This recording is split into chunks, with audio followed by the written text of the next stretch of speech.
What's going on, guys? My name is Rosenberg with Our World Energy, and in today's video I'm going to give you a brief synopsis of what exactly a solar derate is, why your home might need it, and how we can avoid it or work around it. So to give you an overview here, don't mind my artwork. I was never the best in art class, but there's two important concepts here. We've got your home and the grid.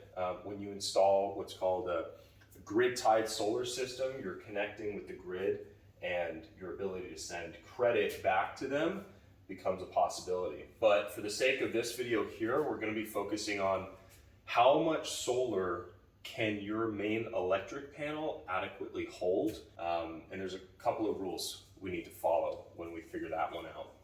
So if you go outside and you take a look at your main electric panel, there's two ratings, or there's rather two numbers that we're looking for. You all know what a breaker is. When the power goes out, something needs to be reset. That's called flipping the breaker. You've got a big breaker at the top of your main electric panel. It would either read 100, 150, 200, or even 400 in some circumstances here. In addition to that, what you've got is you've got a conduit that's running throughout your electric panel that holds all of your loads, right? And a load is just a pull through your electric panel. It's going to be able to be powering a device through current, through electricity. That bus bar, think kind of big yellow school bus, holds the loads, holds the kids on the bus, and that has a rating as well. And that rating is really important for the calculation we're about to do. So in this scenario, I have a 200 amp main breaker and a 200 amp bus. And remember, an amp is just, using a water pipe analogy, it's how big, how wide is that water pipe? How much water in capacity can flow through? Same with electricity. What is the capacity? So your bus bar is rated in amps. How much can it hold at one time? And when we install solar, what's going to happen is there'll be a backfeeding breaker. That backfeeding breaker takes power from the solar panels and it pushes it onto your bus bar, as opposed to the electric grid that's sending electricity to the bus bar and heating it up. Your photovoltaic breaker limits how much solar can heat up your bus bar safely. So with some of those basic concepts out of the way here, when we look at sizing a solar system, there's one rule we have to follow specifically, and that's the 120% rule. So what the 120% rule states is that the solar backfeed breaker, or rather the amount of solar that you can adequately install, cannot exceed 120% of your bus rating, of your big yellow school bus rating, minus the breaker, right? So in this scenario, it's pretty straightforward here. We're gonna have 200 times 1.2 is 240. There's our 120%. Big yellow school bus times 1.2 is 240. Minus our main breaker, which is also 200, which leaves us with 40 amps. 40 amps of allowable backfeed capacity that we can adequately land before this would become unsafe to put on a residential home here in North America. So in this scenario, let's just say we're pairing our panels with IQ8M. So real world scenario here, you want the maximum amount of solar that your roof can possibly handle. And let's just say, given this scenario here, we're gonna follow, let's do 24 panels, for example. So when you have 24 panels and 24 microinverters, each microinverter has a rating in amperage, and we're gonna connect those. We're gonna string them up here. So each, in this scenario, we'll use the IQ8M, and those M's have a rating here of 1.35 amps per inverter. Now, whenever you feed something back into any energy source, you also have to follow another rule, and that's the 125 rule, the 125%.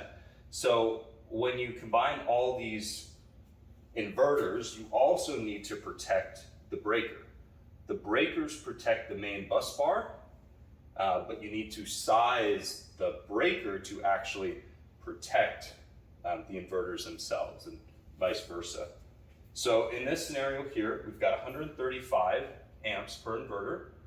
We're going to take 135 amps and we're going to multiply it here by the 125% rule,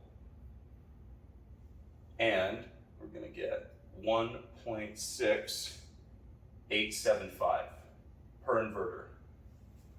So what do we do with this? So now what we can do is we can take our 40 amps. Remember, this is the maximum in this scenario. A 200 is a maximum scenario where we can get 40 amps of solar backfeed. So all we have to do here is take our 40 amps of maximum backfeed, and we're going to divide that by 1.68 per safety rated microinverter here. And so what are we going to get with that? We're going to get 23 panels maximum that you could adequately install on a 200 system. Now, let's just say you're like, well, hang on, in order to offset my bill to the level that I'm looking for, I know I'm gonna need 30 panels. Okay, well, there's two things that can occur here. You can either upgrade your bus bar, which would be a main panel upgrade costing thousands of dollars, or you can derate your main breaker, and that's going to tie into the 120% rule. So in this scenario, what's going to happen is an electrician will come out and they're going to swap your 200 amp main electric breaker, and they're going to replace that with 175. Okay, so now this breaker is rated to trip at a lower amperage. So when there's more current flowing through here, it's safer. It's going to protect your bus bar because it's going to limit the amount of current that the grid and solar can heat up your bus bar. So what do we do now? So now we just go back to the start here. We've got our 200 times 1.2 back to 240. But now we can subtract, instead of 240 from 200, we can go ahead and subtract 240 from 175.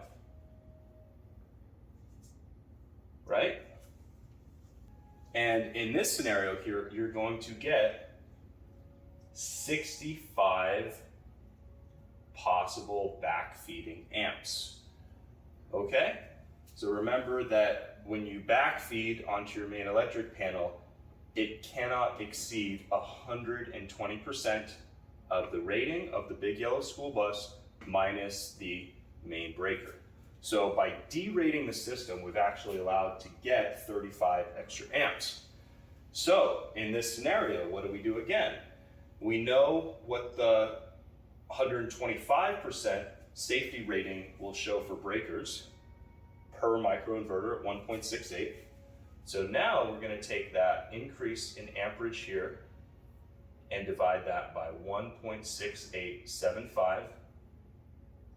Now we're going to get a rating here of 38.5 panels, which effectively is going to be 38. 38 microinverters and panels can be tied into this system under the IQ8 model and given the assumptions before here.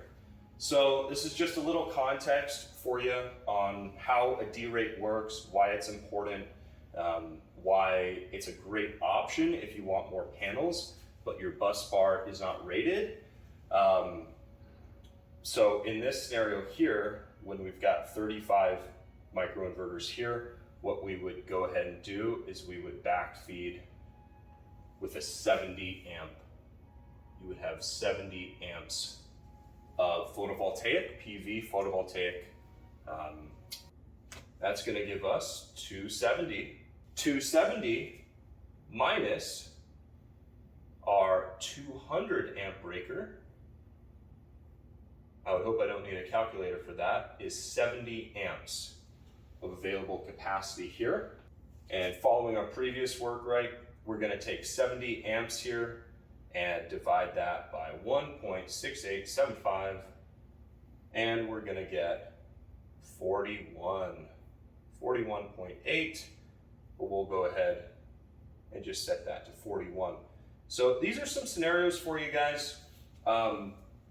Just remember, it's always important to read the bus rating. This will give you an indication of when a derate is needed, not needed, and what are the maximum amount of panels you can install before an electrical upgrade would need to occur. If you found this video helpful, drop me a like, and I'm curious to know what are main panel ratings that you guys are seeing. Are you seeing 400 400s? Are you seeing a lot of 100s? Let me know in the comments below, and if you have any other questions, you can reach out directly. Hope it's been helpful. Talk to you guys then.